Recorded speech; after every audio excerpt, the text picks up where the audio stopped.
అసలు నిరుద్యోగ సమస్యలు, అదే విధంగా నిరుద్యోగులు పడుతున్నటువంటి వాటి గురించి మీరేమంటారు?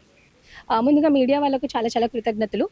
ఈరోజు ఇది ఫస్ట్ డే కాదు, లాస్ట్ డే కాదండి. మీ అందరికి కూడా తెలుసు. ఇప్పటికి 2.5 సంవత్సరాల నుంచి ప్రభుత్వం వచ్చినప్పటి నుంచి మేము పోరాడుతూనే ఉన్నాము. ఏదైతే 2,00,000 జాబ్స్ ఇస్తామని వాళ్ళ మేనిఫెస్టోలో మన ప్రియాంక గాంధీ గారు అన్ని డిక్లరేషన్‌ల లాగా యూత్ డిక్లరేషన్ అని ఒకటి చేశారు. అసలు ఆ యూత్ డిక్లరేషన్‌లో వాళ్ళిచ్చిందేంటి? వాళ్ళ మేనిఫెస్టోలోనే వాళ్ళిచ్చిందేంటంటే ప్రతి సంవత్సరం 2,00,000 జాబ్స్ ఇస్తామని అన్నారు. 2,00,000 కాదు కదా! మనందరికీ తెలుసు. వాళ్ళిచ్చింది కేవలం 10,000-16,000 ఉద్యోగాలు మాత్రమే. ఏవైతే వాట్ ఎవర్ ద 60,000 ఉద్యోగాలు వాళ్ళు ఇచ్చామని అంటున్నారో ఆ ఉద్యోగాలన్నీ కూడా ఇదివరకు ఉన్న బీఆర్ఎస్ గవర్నమెంటే ఇచ్చింది. సి గవర్నమెంట్ అనేది ఒక కంటిన్యూస్ ప్రాసెస్ అండి. ఆ ప్రీవియస్ గవర్నమెంట్ చేయలేకపోయింది. ఐ మీన్ వాళ్ళు చేసే టైంకి వాళ్ళు ఎలక్షన్స్కి వెళ్ళిపోయారు. వాళ్ళు ఎలక్షన్స్కి వెళ్ళిపోయారు కాబట్టి ఈ గవర్నమెంట్ వచ్చింది. కొత్త గవర్నమెంట్ ఫామ్ అయింది. ఇప్పుడు వీళ్ళు కూడా ఇలానే చేస్తామంటే మాకు అవసరం లేదు. మీకు చేత కాకపోతే మీరు దిగిపోండి. మీరు ఎందుకున్నారు పవర్లో? మీరు పవర్లో ఉండకండి, మీరు దిగిపోండి, మళ్ళీ ఎలక్షన్స్కి వెళ్తాము. ఎందుకంటే ఈరోజు స్టూడెంట్స్ ఎంత సఫర్ అవుతున్నారో మాకు తెలుసండి. ఈరోజు గిరిజన ప్రాంతాల్లో నుంచి కానివ్వండి, మన ఎస్సీ, ఎస్టీ స్టూడెంట్స్ మీరు చూసినట్టయితే ఎస్సీ, ఎస్టీ, బీసీ స్టూడెంట్స్ అసలు చదువే ఒక గగనంలా ఉండేది మాకు నిజంగానే. ఈరోజు కేసీఆర్ గారు గురుకులాలు పెట్టి చాలామంది స్టూడెంట్స్, మాలో చాలామంది స్టూడెంట్స్ ఎవరైతే ఎగ్జామ్స్ రాసారో వాళ్ళందరూ కూడా గురుకులాల్లో నుంచి వచ్చిన స్టూడెంట్సేనండి.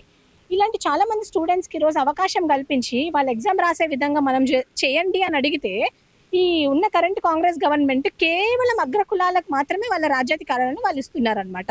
ఈరోజు GO 29 అండి. GO 29 వల్ల SC, ST, BC marginalised communities అన్ని సఫర్ అయ్యాయి. ఈరోజు ఈ కమ్యూనిటీస్ ఎగ్జామ్ రాయకుండా రెస్ట్రిక్ట్ అవ్వడానికి మెయిన్ రీజనే మన రేవంత్ రెడ్డి గారు. ఒక ఫైల్ మన చేతికి వచ్చినప్పుడు, ఒక ఫైల్ మన చేతికి వచ్చినప్పుడు ఆ సిగ్నేచర్ పెట్టినప్పుడు రేవంత్ రెడ్డి గారికి తెలియదా ఇది ఈ జీవో నేను పాస్ చేయొద్దని చెప్పి? సో నేను ప్రభుత్వాన్ని ఈ ప్లాట్ఫామ్ నుంచి కోరుకుంటున్నాను. GO 29 కాదు, GO 55 ప్రకారం మీరు మాకు నోటిఫికేషన్స్, ఎగ్జామ్ రిక్రూట్మెంట్ ప్రాసెస్ పెడితే అప్పుడు చాలా మంది స్టూడెంట్స్ ఎవరైతే ఈ 14-12 సంవత్సరాల నుంచి వెయిట్ చేస్తున్నారో ఆ వెయిట్ కూడా అయిపోతుంది అనమాట. అంటే వాళ్ళకు అవకాశం దొరుకుతుంది, మెయిన్స్ రాసే అవకాశం. ఈరోజు మీరు యూపీఎస్సీ లాంటి ఎగ్జామ్స్లో తీసుకుంటే అండి ఒక హాల్ టికెట్ ఉంటుంది, మొత్తం ప్రాసెస్ అంతా.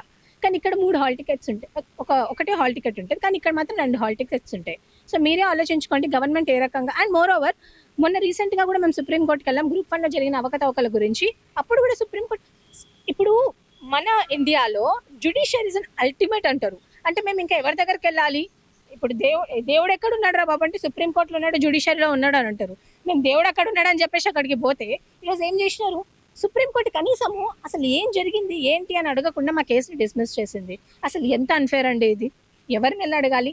నేను ఐఎమ్ వెరీ ష్యూర్ ఈరోజు కేవలం రేవంత్ రెడ్డి గారు ఆయన పవర్ని యూజ్ చేసి మా కేసెస్ అన్ని బిల్డోస్ చేస్తున్నారు. మేము అదే అడుగుతున్నాం కదా. ఈరోజు ఇండిపెండెంట్ సంస్థకి ఇవ్వండి. ఎవరైతే అన్ని ఆన్సర్ షీట్లు మంచిగా రాసిన వాళ్ళు స్టూడెంట్స్ ఉన్నారో అదొక ఇండిపెండెంట్ సంస్థకి ఇవ్వండి. What ever return in the మేనిఫెస్టోలో వీళ్ళు రాసింది ఏంటి అంటే మేము టీజీపీఎస్సీని ప్రక్షాళన చేసి యూపీఎస్సీ అనేది బోర్డు తీసుకొని వస్తామని అన్నారు. యూపీఎస్సీ బోర్డు కాదు కదా, యూపీఎస్సీ ప్యాటర్న్ కూడా వీళ్ళు ఫాలో అవ్వట్లేదు. That is the first point. And second point 2,00,000 ఉద్యోగాలు. 2,00,000 కాదు, వాళ్ళు ఇచ్చింది కేవలం 10,000-16,000. అది కూడా హెల్త్ డిపార్ట్మెంట్ ఇలాంటి చిన్న చిన్న పోస్టులు మాత్రమే మాకు ఇచ్చారు. And moreover I'm talking about Chikkadapalli Osmania university students గురించి మాట్లాడుకున్నట్టయితే నిజంగానే ఈరోజు మాలాంటి స్టూడెంట్స్ ఇంత దూరం వచ్చిరంటే అది ఈజీ విషయం కాదండి. ఇప్పుడు మీరు చూసినట్టయితే తండాలల్లా అక్కడిక్కడ ఒక రోజు కూలి పోతే 500 రూపాయలు వస్తాయి. మిరపకాయలు కూలి పోతే తొడమలు తీయడానికి ఓకే 500 రూపాయలు వస్తాయి. లేబర్ పనికి వస్తే 500 రూపాయలు వస్తాయి. నా బిడ్డ నా కొడుకు ఏమో చదువుకుంటున్నాడు, వీళ్ళకి నౌకరీ అప్పుడు వస్తుంది ఇప్పుడు వస్తుంది అని అరిగిపోతున్నాయి. అసలు లిటరల్లీ అక్కడ ఉన్న పేరెంట్స్ వాళ్ళ బొక్కలు అరిగిపోతున్నాయి చేలలలో పనిచేసి. ఎవరి వల్ల ఇదంతా? ఎప్పుడైతే ఈయనకు ఓట్లు కావాలో, even I'm talking about each and every government, A government అయినా వాళ్ళు మమ్మల్ని ఓట్ బ్యాంక్స్ లాగా ట్రీట్ చేయకుండా మమ్మల్ని కూడా మానవత్వం ఉన్న మనుషులాగా ట్రీట్ చేయండి. ఈరోజు నా ఫ్రెండ్సే చాలా మంది అండి, మన అశోక్ నగర్లో చాలా మంది స్టూడెంట్స్ వాళ్ళ పేరెంట్స్ని లాస్ అయిపోయారు. ఎందుకు లాస్ అయిపోయారు? వాళ్ళ పేరెంట్స్ వెయిట్ చేసిరా. Wait is over. ఇప్పుడు మేము బయటకు వచ్చి అడిగినప్పుడు కూడా మమ్మల్ని అరెస్ట్ చేస్తూ ఉంటారు. టీజీపీఎస్సీ అనే ఒక ఇండిపెండెంట్ కాన్స్టిట్యూషన్ బాడీ, దాని చుట్టూ పోలీస్ పర్సనల్ ఎందుకు ఉంటుంది? ఇది గవర్నమెంట్ దీనికి ఆన్సర్ చేయాలి.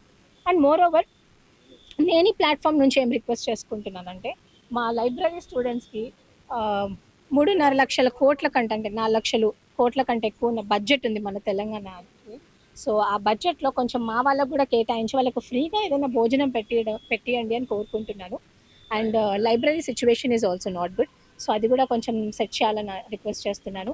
అండ్ లైబ్రరీలో చాలామంది స్టూడెంట్స్ ఉంటారు, ఎడ్యుకేషన్ పర్పస్ వచ్చిన వాళ్ళు. అక్కడ పోలీస్ వాళ్ళని తొలగించి వాళ్ళకు ఫ్రీడమ్ ఇవ్వాలని కూడా నేను అడుగుతున్నాను. And most importantly I would like to request the government, please దయచేసి మా ఆవేదన అర్థం చేసుకోండి. మీరు ఒక నోటిఫికేషన్ రిలీజ్ చేస్తే మేము సరిగ్గా కూర్చొని చదువుకుంటాం కదా. We are waiting. We want the notification to be released as soon as possible, and this is a humble request from my end to the government of Telangana and to the Chief Minister of Telangana.